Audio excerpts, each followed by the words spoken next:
So I'm always my hardest critic, and I still do it to this day. I will never let my ego get out of check, and I will always have a sense of imposter syndrome, which kind of drives me. It's kind of my fuel, right?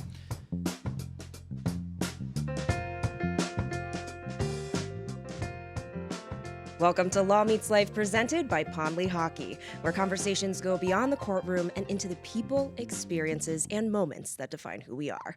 I'm your host, Katie Frey, and today's guest is one of the founding partners of Pond Lehocky, Tom Giordano. Tom, thank you so much for being here. Katie, I'm honored, excited. I've been looking forward to this episode for a while now. I've been waiting for Pond and Lehocky to finish so I can do it. Let's go. And I have to say, for those of you listening right now, I feel like I have to explain why this episode is going to be a little bit different from the ones that we've filmed. Because out of all of the founding partners here, you're definitely the one that I work with the most. Yep. If you watch our social media over any point in the past 6 months, chances are you've seen Tom in a lot of our videos, whether he wanted to be or not. Most likely didn't want to be. But to your credit, you've trusted me to push you outside of your comfort zone, because you know that it helps us reach the people who need us the most. I'm curious, because you really do have a marketing mastermind, and I don't think people credit you enough with how much of the ideas that come straight from your brain. I get an email that says, Katie, let's do this, and we're ready to fire. Has creating content changed the way that you think about communicating with clients?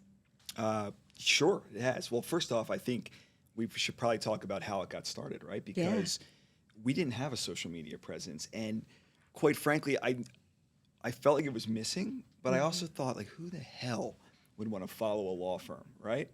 But I didn't say this. Somebody really smart said it. You have to meet people where they are. Maybe JR said it. I'm not sure. But anyway, we weren't meeting people on social media, which a lot of our clients and future clients and potential clients were already on. So I forget what the question was, but I just thought it was important that we talk about like how that started, because we did not have a social presence. And to me, you have to have one at this point. 100%. Like you said, that's where everybody's at, and you've got to meet them there. I'm curious if it changed the way that you communicate with clients. Well, no, I'm always going to communicate with clients the same way. What I like about it, and again, I don't know if I'm answering your question, but I'm going to tell you what I like about social media for Pond Lehocky. It shows that we are serious, but we don't take ourselves too seriously. Like, to me, that has to be our guiding principle, right? Because obviously you've talked to Sam, you've talked to Jerry, serious guys who seriously care about the work that we do. But we also like to have fun. Yeah. We also like to joke. I mean, if you come to our partners meetings, we're laughing, we're serious, we're laughing probably more than we're serious.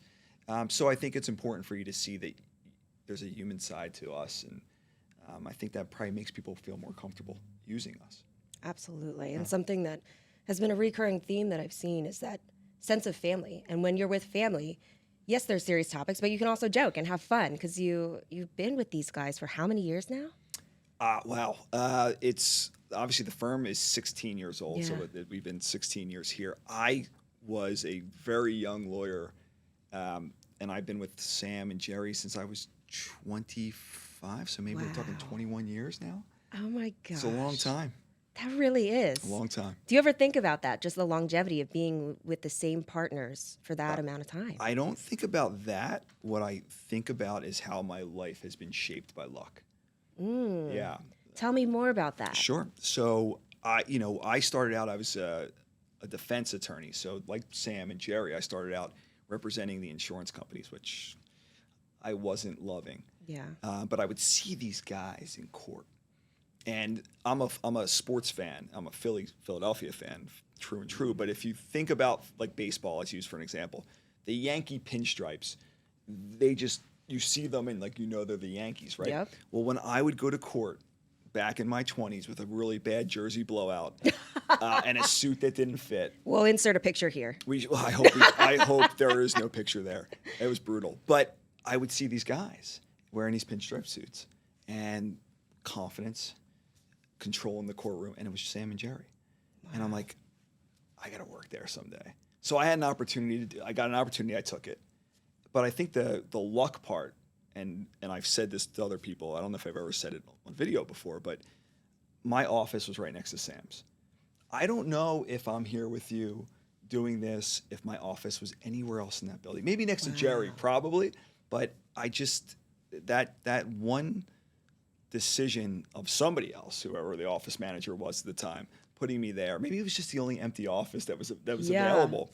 Changed the trajectory of my entire life. That is incredible. Yeah.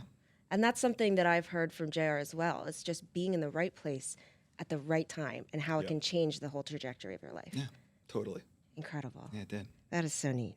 Now, going back to your social media prowess and presence, did you ever imagine that people would recognize you because of Instagram? No, never in a million years. In fact, I was just lucky enough to take my son to the Major League Baseball home run derby. Nice. And I'm walking around and to hear people go, "Yo, Pond Lehocky," which is funny because nobody knows my name. Right? It's Tom, by the way, just to let everybody know. But that makes like my day, and I feel so grateful that they recognize me. And like one guy had his girlfriend take a picture of us, which I thought was serious? like, why do you want to take a picture with me? Oh my gosh. And I don't know how to react to these moments. Yeah. So what I do is I'm like, how do you like? Why do you like? Oh, you guys give away tickets. I always try to get your tickets. I'm like, all right, give me your email. I'm going to give you tickets. I give away more tickets on the street because I don't know how to properly thank somebody for like following us. I get a kick out of it. So you heard it here first. If you see Tom Giordano in these streets, stop him and ask for tickets. In fact, if you just say you like Pond Lehocky, I will give you something because I don't know how to. I like Pond Lehocky. There you go. You have to say that. I do. So what's been the biggest payoff of putting yourself out there in that way? Well, look, it's clearly generated work, right? So it's gotten us to people that maybe wouldn't have, like you said earlier, that maybe wouldn't have thought about Pond Lehocky. So the payoff has been that it works to bring in potential clients, which that's why I do it. Like but I think just being recognized and people like enjoying what we're doing. Yeah. Again, I will go back and I will say this throughout this interview. I always am concerned, like, why would you want to follow a law firm? And I think we've done I don't want to pat ourselves on the back too much because there's still a lot of work to get done, but we've done a good job of making people want to follow us. Absolutely. Right? Now we've bribed them a little bit with tickets, which is okay. I think that's okay because I think what we are doing with the tickets in particular, which is, look, I'm not going to take credit for anything. I will take credit for that because we're all sports fans here. We love the Philadelphia teams, and by the way, we're going to have tickets to all the towns that we're in, but we don't always get to go to the games. We're busy, and sometimes our tickets would go to to just sit there. So why wouldn't we give the people of this city who love these teams, who maybe don't have the ability to get to these games, why wouldn't we give them that opportunity? And it kind of just grew and grew, and we're always going to do it. I love that. Yeah, it's great. And that's something that, as I've worked with you over the past few months, it's another recurring theme that I've seen in your life is thinking about things through the lens of being able to give back. You've even asked me, like, how can we give these tickets beyond just a social giveaway, but work with partnering organizations within the Philadelphia area to be able to provide? Because I think at the core of what Pond Lehocky does, that's something that sets Pond Lehocky apart and makes it special, is that there's a heartbeat in the center of everything that goes on. So can you speak a little bit more about why that's so important to you? I mean, personally, and look, this is a word that has been overused a lot, especially in social media.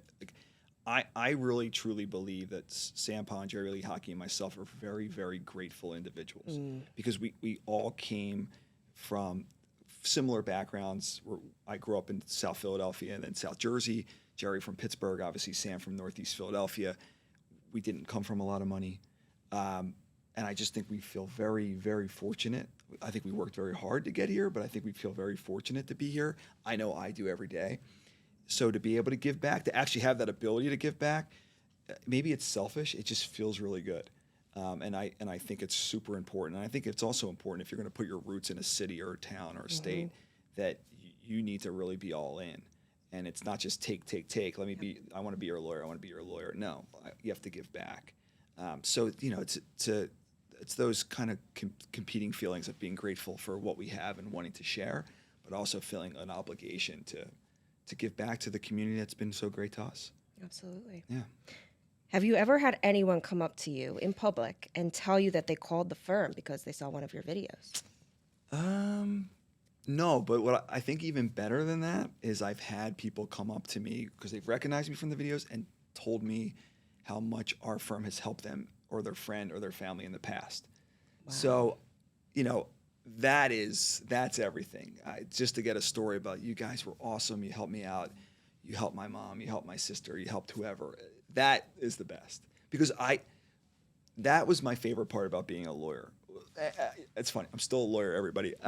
About trying cases and handling cases as much as I was doing in the past. I'm not doing so much now. It's more managing the firm. But that was the best. The hug after the hearing was over, getting the individual who was disabled or hurt at work benefits.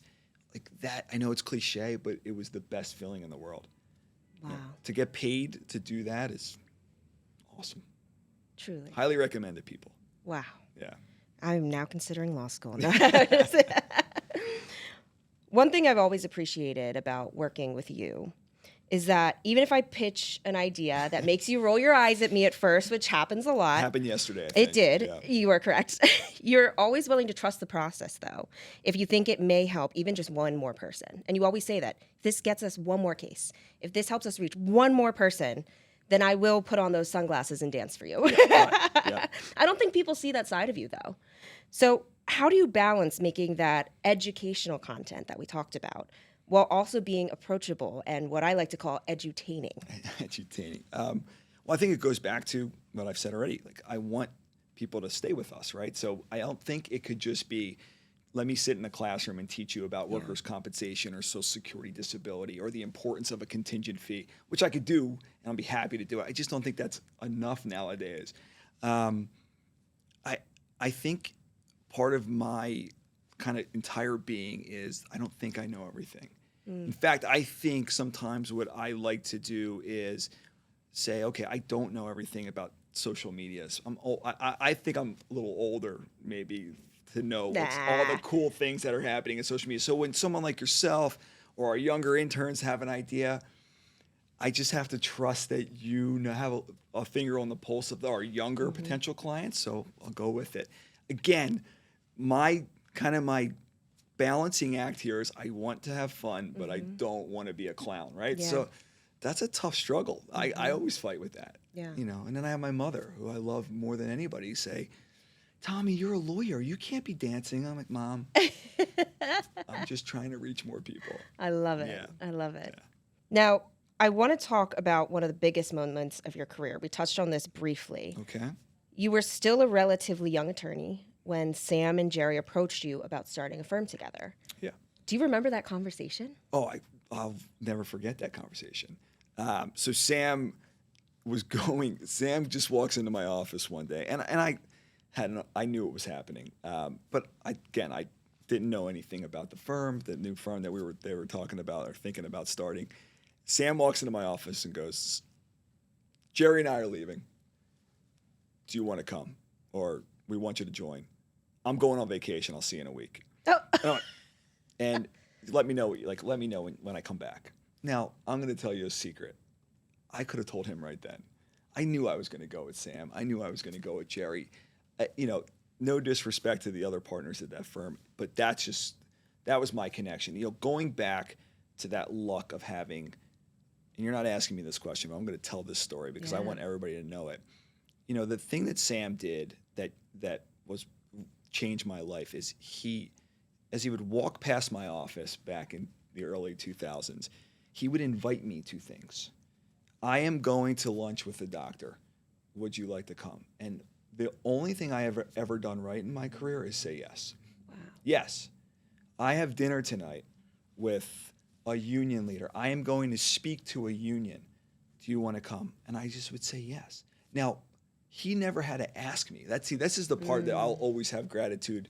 And, he asked me. He didn't have to ask me. He could have done that himself. He didn't need me. I was 25.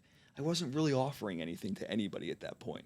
I was company, and I was just a sponge, and I was listening. So that happened for 5 to 6 years before he had asked me to join this firm. So I would have said yes in a second. But I thought about it, of course, but I I knew the answer was yes. No brainer. That's incredible. Yeah. Yeah. Now, there are people probably listening to this who are in their 20s or their 30s wondering how they can prepare for a crazy, life-changing opportunity like that to come.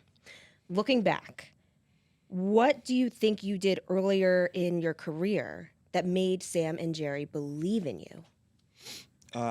So I'm always my hardest critic, and I still do it to this day. I will never let my ego get out of check, and I will always have a sense of imposter syndrome, which kind of drives me. It's kind of my fuel, right? I think what I did best early on, and I think it's important for anybody, lawyer, doctor, doesn't matter what you're doing if you're young, I just was available. Like, if you heard that saying, the best ability sometimes is availability. I truly think that that's still the case right now.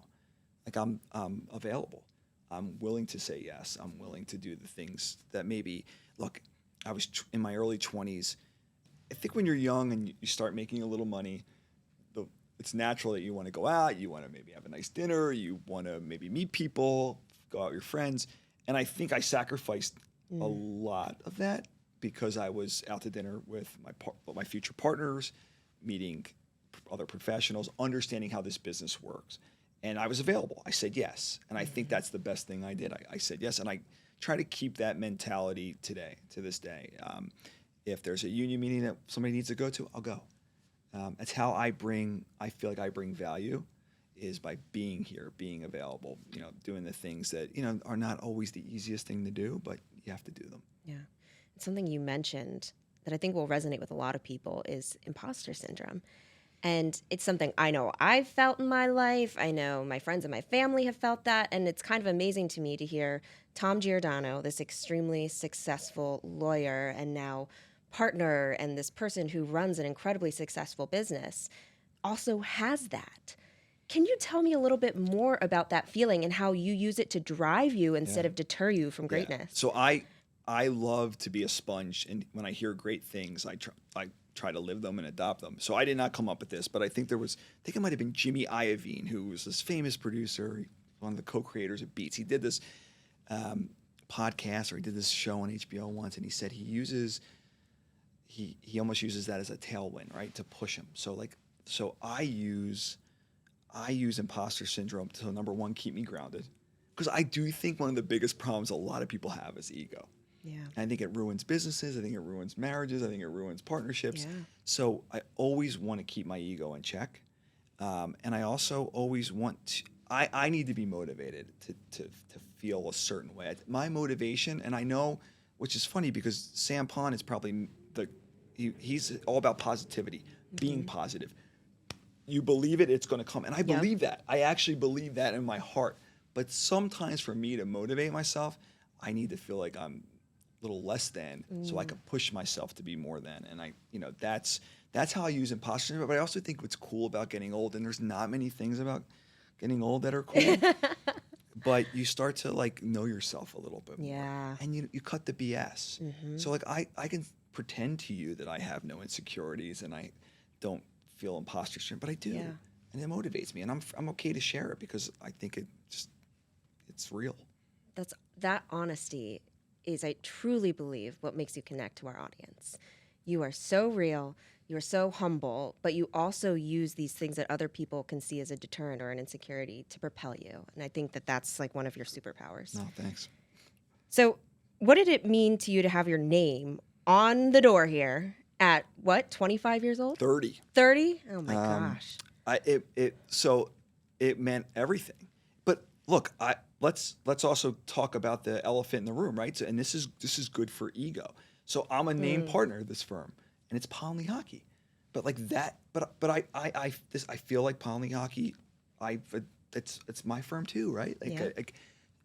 I think it's humbling to have your name on the door at 30. It meant the world to me, and I still have my name on the door. And it's also humbling when Pond Lehocky is the biggest brand in the world, and I'm a part of that.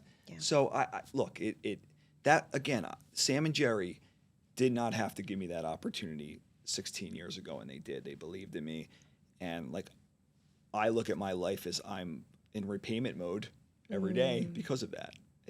Look, I am I am so lucky and fortunate to be here.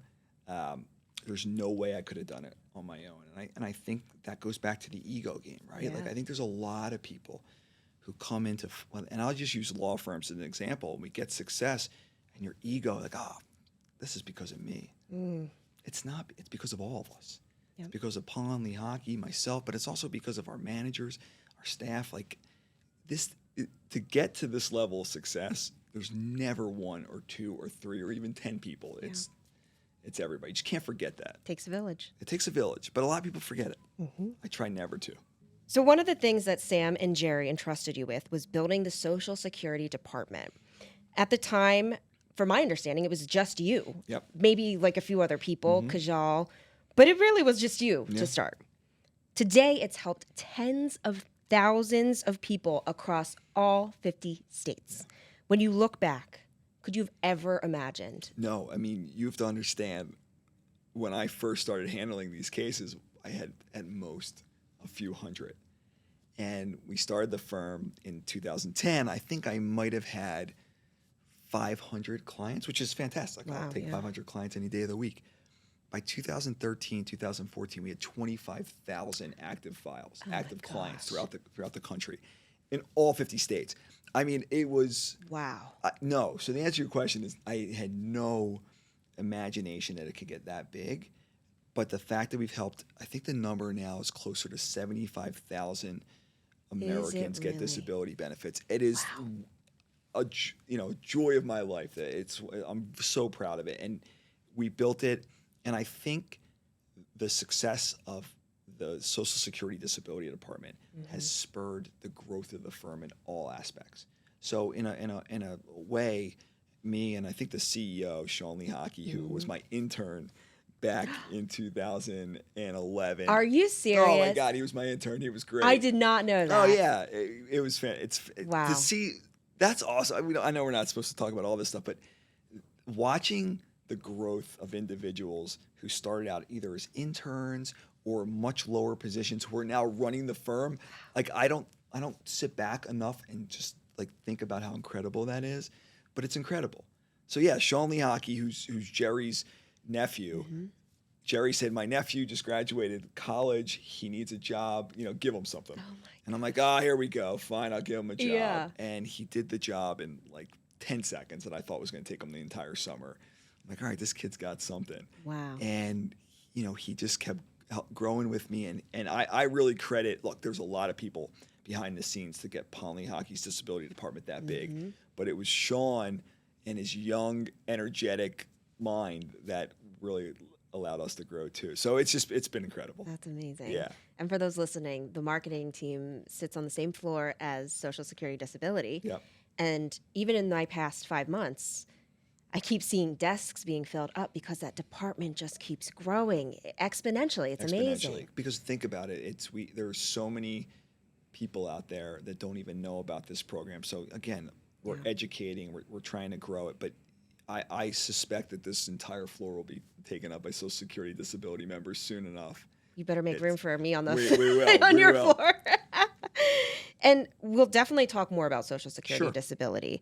But one question that we get all the time on social media is about doctors after a work injury. Okay. A lot of people, even today I got a comment, a lot of people think they have to keep treating with the doctor their employer or their insurance company tells them that they have to see. Can you explain how that actually works? Okay, this is where you probably should have asked that question to Sam or Jerry, because they'd be banging on the table right now telling you that is the biggest lie in the history of workers' compensation in Pennsylvania. The number one thing that we do that I believe is a true differentiator of Pond Lehocky when it comes to workers' comp is we send you to the right doctor immediately. You do not have to treat with a panel physician. We call it the 90-day myth. It's a big myth out there in Pennsylvania that you are locked into your panel the employer's panel doctor, which, by the way, has really, I should be careful of my words, but they really don't have an interest in helping you get better. Yeah. They simply have an interest in getting you back to work and minimizing the exposure for the employer. We flip that on its head. You come to Pond Lehocky, you are getting a referral to a qualified, board-certified physician immediately. Within whether it's hours or a day or 2 days, Wow. you're getting top-notch doctor treatment, and you're getting back to work as soon as you possibly can. The 90-day myth, my head could explode because it is not true. And so many people believe it and they just follow it. Wow. It's nuts. Is there a situation where someone can use their own doctor? Yeah, absolutely. I mean, that, you can use your own doctor, or we can send you to a doctor that we know specializes in the issue that you're dealing with specifically. But yes, you can use your own doctor. You are not stuck to a panel doctor who does not have your best interest in mind. Now, I want to get back into talking about Social Security disability. Okay. What's one thing you wish every person scrolling our page knew about Social Security disability? That's a great question. I just want them to know that it's an option, right? I think that's the biggest barrier that we try to overcome when we speak to anybody, but we speak to a lot of unions throughout the country. They just don't understand that it's an option. If you ask 9 out of 10 people on the street, I think they would know that there's a retirement plan that when you turn 62 or 70, you will get Social Security retirement. But I don't think enough people in this country understand that 6.2% of every one of our paychecks has been going, and they call it FICA tax. So you may or may not know what that is, but if you look on your paycheck, you'll see FICA, FICA taxes. Where's that money going? That money's going to the federal government, to the Social Security Administration, in a fund in your name for when you retire, but also if you can't work due to any medical condition. So I just want people to understand that if they are working right now and they are suffering from any type of medical condition, and it doesn't just have to be a work injury. I know we're a work injury firm, right? So sometimes but like, how many people, God forbid, have cancer? Yeah. And cancer now makes their life impossible to work because they have to get treatment. They feel horrible. You have disability. You've paid into it. You've paid into it. So I just encourage everybody to understand their rights, that it's there for you if a medical condition, regardless of what that medical condition is, keeps you from working. Yeah. And like you said, people hear Social Security and they think, I can get that when I'm 62. Yeah, when I'm older. Can someone who's 24 qualify for this? I mean, we help children who were just born, right? They were born with a disability. They can get SSI. It's from 0 to your full retirement age. Incredible. I mean, we can help individuals in this country essentially from their birth to their retirement. If someone listening hasn't heard the term Social Security disability, SSD, SSDI, can you give us a quick explainer? What does that mean? Okay. There's nothing quick about this, but I will do my best. I think that they interchange SSDI and SSI all the time. So the general concept is if you are unable to work due to medical conditions, or if you're unable to function or unable to go to school, because it's not just for adults. Any medical condition, you can qualify for either one of the two programs, which is SSDI, which is Social Security Disability Insurance, which is you've paid into it. We talked about that earlier. Yep. 6.2% of your paycheck has gone in. You're paying into this. If you're under 18, if you've never had a job, if you're at the a poverty level and you just don't have a lot of money, you're eligible for SSI. So there are two separate programs under the Social Security umbrella. And SSI can get you benefits, can get you health insurance if you've never worked and you're disabled. You prove disability the same way. So both programs, are we handle both cases. Yep. Just one is for people who have paid into the system, and one is people who have not. That's the easiest way. It's much more complicated than that, but I think that's a good distinction. I think a lot of people interchange those terms, and they shouldn't, but that's okay. I think it's really a really helpful explainer. Quick lesson for everybody who's never heard of it before. Yeah. So why did you choose to focus on Social Security disability? I feel like this whole interview I'm telling you about Sam's stories. So I'll tell you why. I was a 26-year-old workers' comp attorney working under Sam and Jerry at our old firm. We were at a dinner with Sam and Jerry and a bunch of other attorneys. Sam might have had too much to drink. I don't want to say that. Too late. I already did. And Sam, as you know, is just a very dynamic speaker, and I don't know if he got. Sometimes you tell these stories and they've kind of evolved. He might have gotten on a table. He might have had a sword in his hand. He might have had a steak knife in his hand. He just looked like a captain of a ship. And he said, and he was being serious, that Social Security disability is the future, meaning he saw the landscape and he saw that many of our baby boomers were turning in their 50s and in their 60s, and they were working a long time and their bodies were starting to break down. He saw that this was an opportunity for our law firm at the time to really expand our disability practice. We had a very small one. I wasn't handling it. I was doing workers' comp. Again, here's Tom Giordano, 26-year-old, looking at his mentor, saying that this is something that's important to help people, that could be really big. Who wants to do it? So I volunteered to do it. I had no Social Security disability knowledge. I was a workers' comp attorney. I was hoping to be the next Sam or Jerry. But that was an amazing decision that I made, because when Sam and Jerry were talking about leaving, of course, if you're starting a workers' comp firm, you need a disability attorney. I was a disability attorney. It made sense for me to come along, right? Just one decision after another that just kind of changed my life. But somebody who I respected and admired said that this was important. It's going to help people. Where do I sign up? That's incredible. Yeah. So I just started like the next week. If Sam Pond stood on a table with a sword and said... Or knife. Or a knife. I think it was a sword. If he stood on a table with a sword and said, this is where we're going, I'd be like, okay, cool. Look, I am not afraid to admit I like to be inspired. Yeah. You know, I need inspiration. Totally. And the guy inspires me. So he inspired me then. He inspires me now. He kicked my butt on the tennis court. So it's all good. He's amazingly fit. Yeah. He tried to teach me how to throw a punch. Actually, you say amazingly. I say frustratingly. Because I feel like I work really hard, and I'm sure he does too. But I think he almost wills it. He wills that fitness. No, he's got the fight in him. Look, and I could say the same thing about Jerry. He doesn't take a shortcut. He does not take a shortcut, and that's with the law, that's with his family, and that's with fitness. He's carrying heavy items. He's walking instead of taking something else. There's an escalator, he's taking the stairs. Wow. That's him. It's always been him. He is, I've had the privilege of Jerry's known him 40 years. I've known him for 20 something years.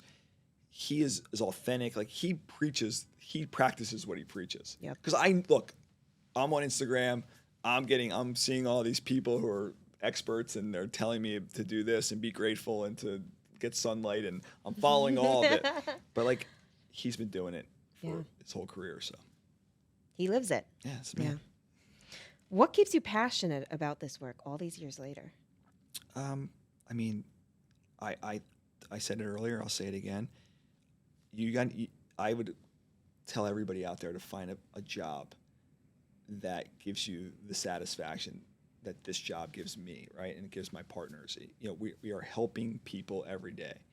And to be able to earn a good living, helping people every day, like that, check. I'm all in. It's the hug. It's the what? The hug. The hug. The hug after the case. It's the hug after the case. Exactly right. Yep. What's the biggest myth that you hear about Social Security disability? That it's a handout, that's an entitlement, that it's, and that frustrates all of us, but it's not. I mean, the government has taken money out of your paycheck. By the way, they didn't ask. Did they ask you to take 6.2%? No, they did not. They just took 6.2% and they put it into a Social Security fund. And I think I get frustrated when people think like, oh, I don't want a handout. That's not a handout. It's your money. It's your money. And I think that's an older school way of thinking, but I get it. I understand it. So that's it. I think that's the number one thing that's a big misconception.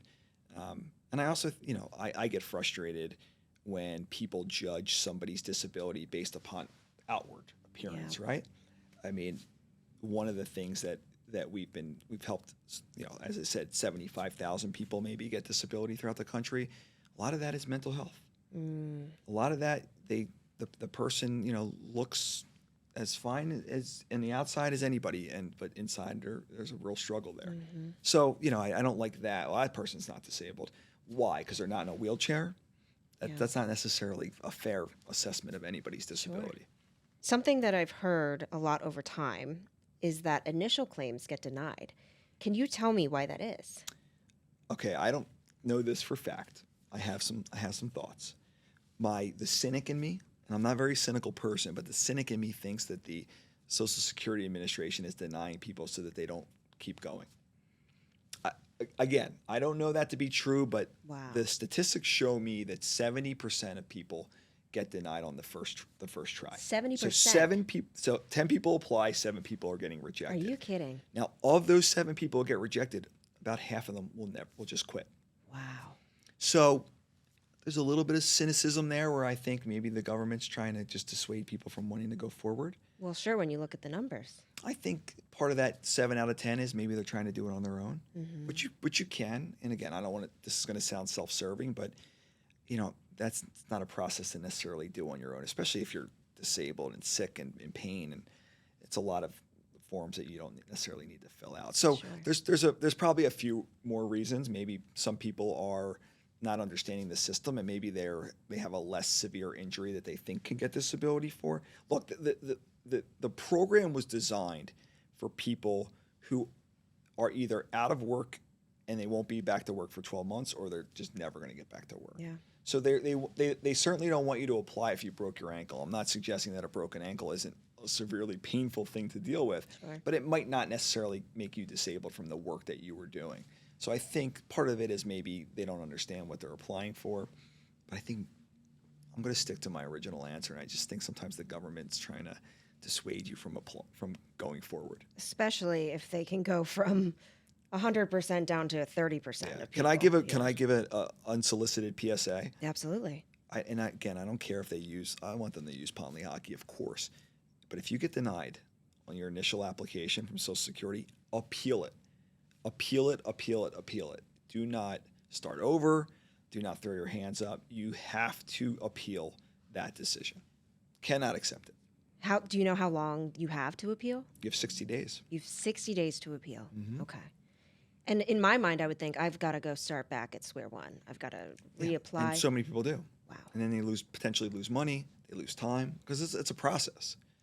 It's a process. So appeal, appeal, appeal. We'll be back with more Law Meets Life after a quick message from our sponsor. Up! Do my eyes play games? What do you see, Captain? Is it the Redcoats? No, it's another Pond Lehocky billboard. Who here's been injured at work? We have, sir. It's our fingers, sir. Oh, they ache. Well then, you know who to call. To the front, march! These things are everywhere.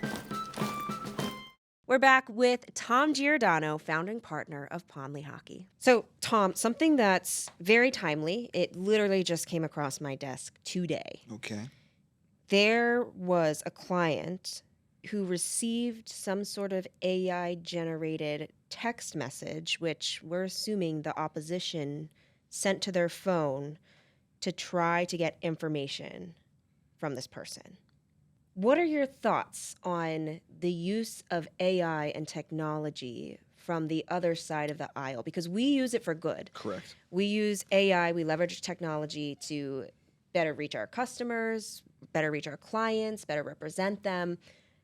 What's your initial reaction hearing that it's used in such an evil way? Well, my initial reaction is they shouldn't be reaching out to our client at all, right? That's why you hire us, so that you communicate with us, so that if we get something like that, which is completely ridiculous, we can identify that, versus my client who's innocent might be in pain, might not be concentrating and understanding that that's what that is. I mean, to answer your question, I think you hit the nail on the head with your question. When you use it for good, I have no issues with it, right? Which is what we do. AI is extremely beneficial.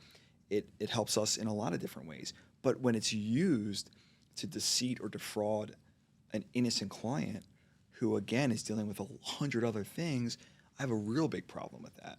And I also have a real big problem with you reaching out to my client without talking to me first. Now, I want to talk more about your leadership. Okay. You've helped grow this firm tremendously, as we've talked about today. What do you believe has changed the most in the past 16 years? I was not prepared for that question. What's changed the most? I mean, look, I actually don't think a lot has changed in terms of our overall leadership structure and how we view things. I mean, the world has changed in the last 16 years.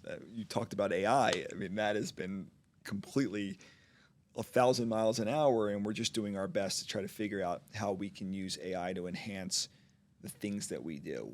The one thing about Pond Lehocky is we're people first.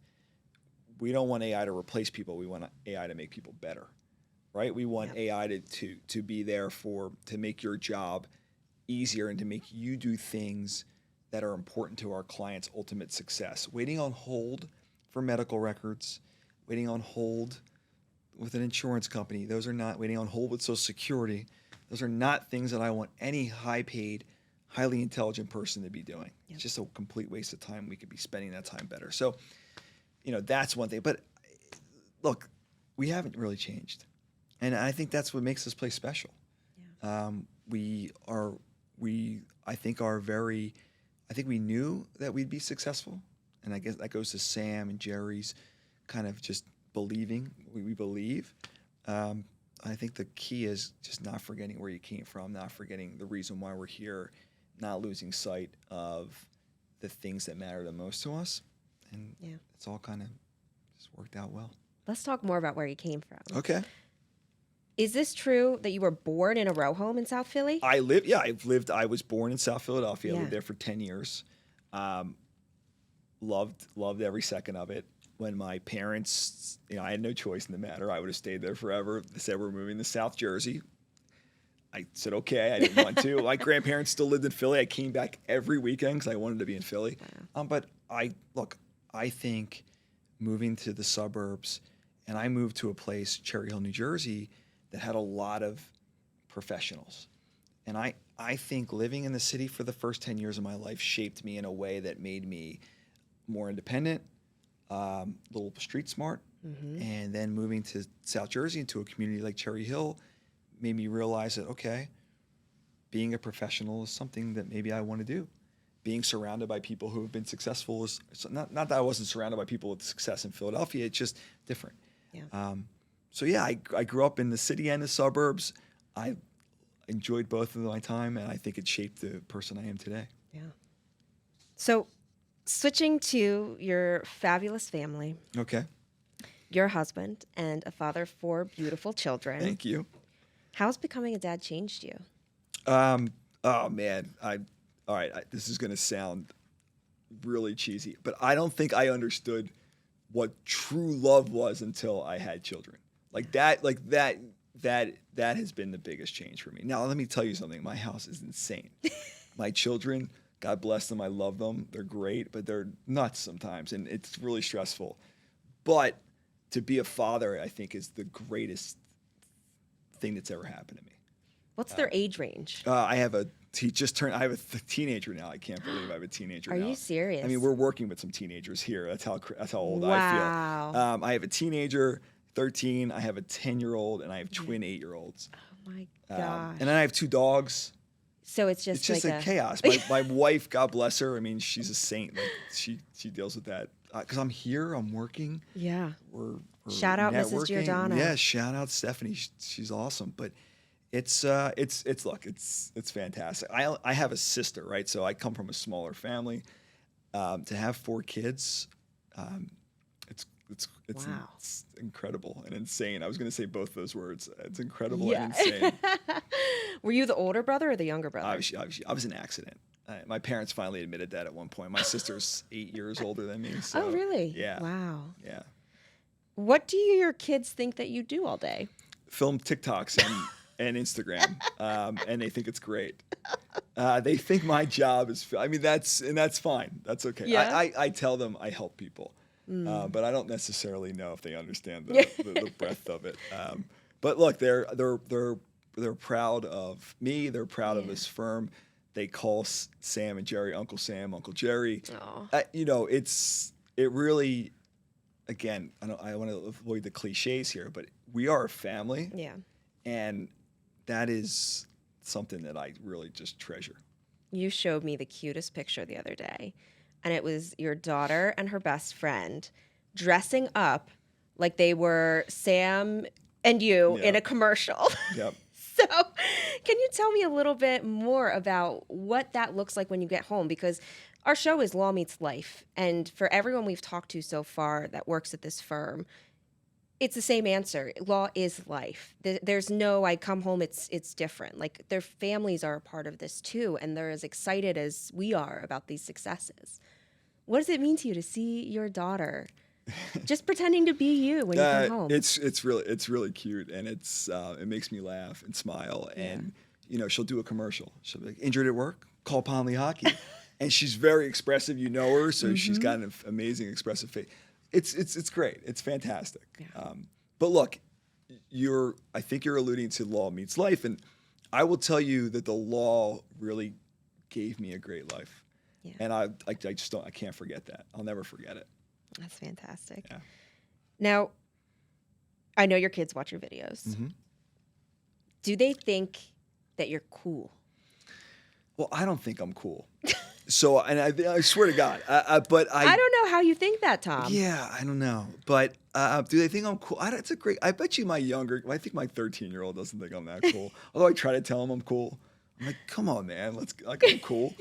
I don't know. It's a great question. I think, again, we're in such a social media world right now. And I know you're our social media director. I try to keep my children off of social media. They don't have Instagram accounts. They sneak YouTube, which we talked about the ASMR videos. But so they don't see everything we do. Yeah. I like to show them some of the more fun stuff. Yeah. But I mean, it's great. I love getting them involved. It's so cool. Bring them back. We'll yeah. have them. Oh, my daughter is definitely all in. I love it. Yeah. She was fantastic. She definitely has a future in acting. She'll tell you that too. So, Tom, I would love to do some rapid fire questions with you. Are you ready? I'm born ready. Favorite Philly sports venue? Can I use old ones? Yeah, you can use old ones. The Spectrum. Really? Loved the Spectrum because I was a very big hockey fan back in the day. Yeah. People would say Vet Stadium, which I loved as well, but the Spectrum it's near and dear to my heart. Easy one. Wawa or Sheets? I mean, I don't even know. Sheets. I actually, I reluctantly took my kids to a Sheets once because they were curious about it, and I'm like, "What's all the fuss about? Wawa's better." What did they think? They thought it was okay. Favorite neighborhood in Philly? It's South Philadelphia. I mean, it's where I grew up. Loved it. I still love it. Go-to order at a Phillies game? All right, I just was there, so I had a sausage and pepper sandwich. Oh, it's yum. fantastic. And an ice cream sundae. Can we do a podcast on ice cream one day? Because I can spend 4 hours on that. You heard it here first. It's a passion. We're doing an ice cream podcast. Yeah. I actually have a place I need to take you. Okay. It just opened up like this week, and it's fantastic. Okay, I'm all in. All right, we're going. Favorite movie?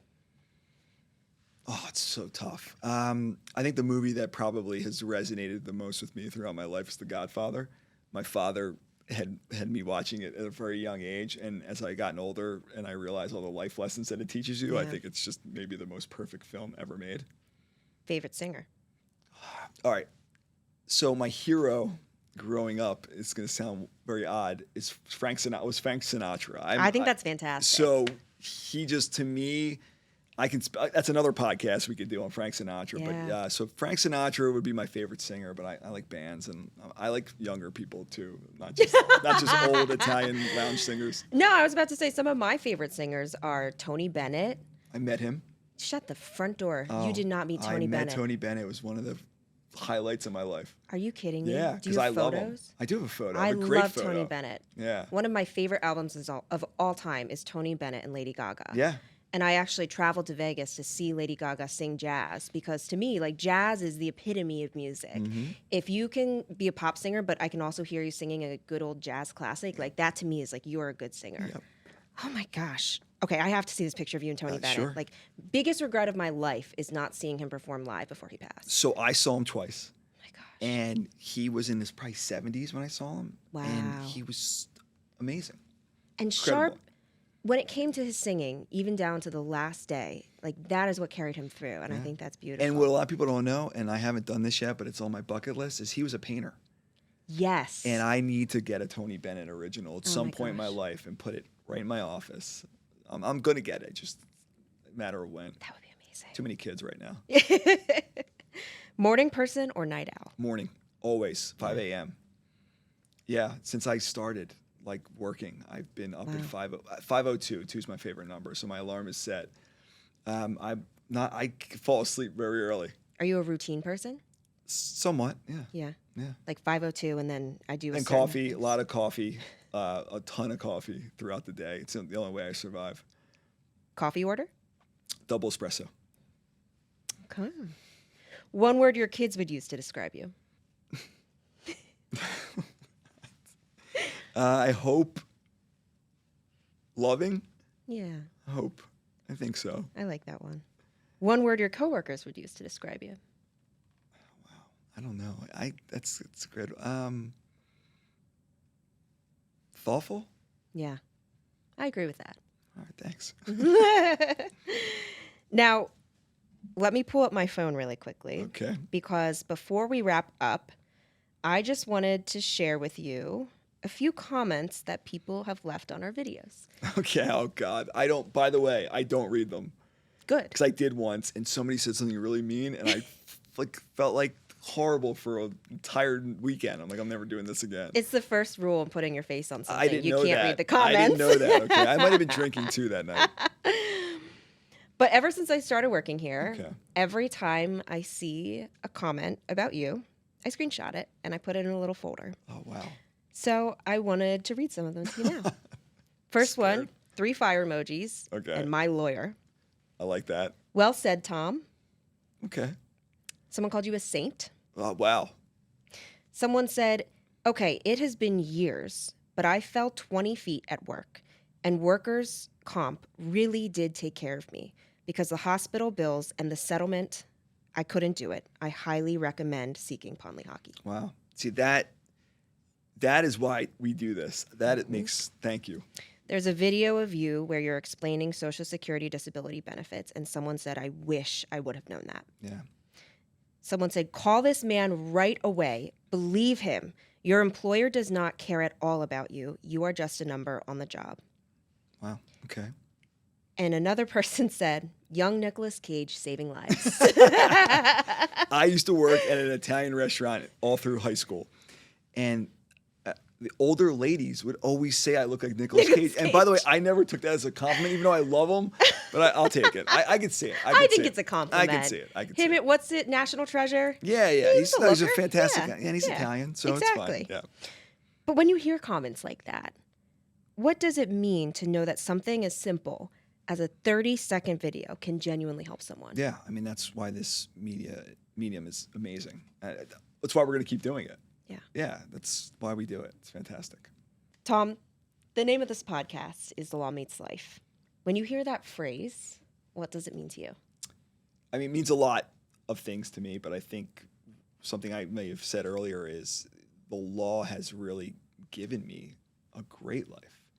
And look, that can go as far back as I met my wife in a law firm when I was working with Sam and Jerry at the previous firm. Really? So my family has come through this. It's just what it's meant to me to be a lawyer. First person in my family to go to college, to be a lawyer. It's been an honor. It's a great profession. I know sometimes it gets a bad rap, but to be able to help people, as we talked about earlier, and to make a living off it, it's my life. Tom, thank you so much for being here today. Thank you, Katie. Great job. I appreciate the time with you outside of our usual TikTok filming to get to sit down and get to know you a bit more. Yeah, and I think I should apologize because I'm not always very nice when you come with the ideas, but I'm all in. I'm all in, Katie. Helps us get cases. Yeah, it sure does. And thank you all so much for listening to another episode of Law Meets Life. Until next time.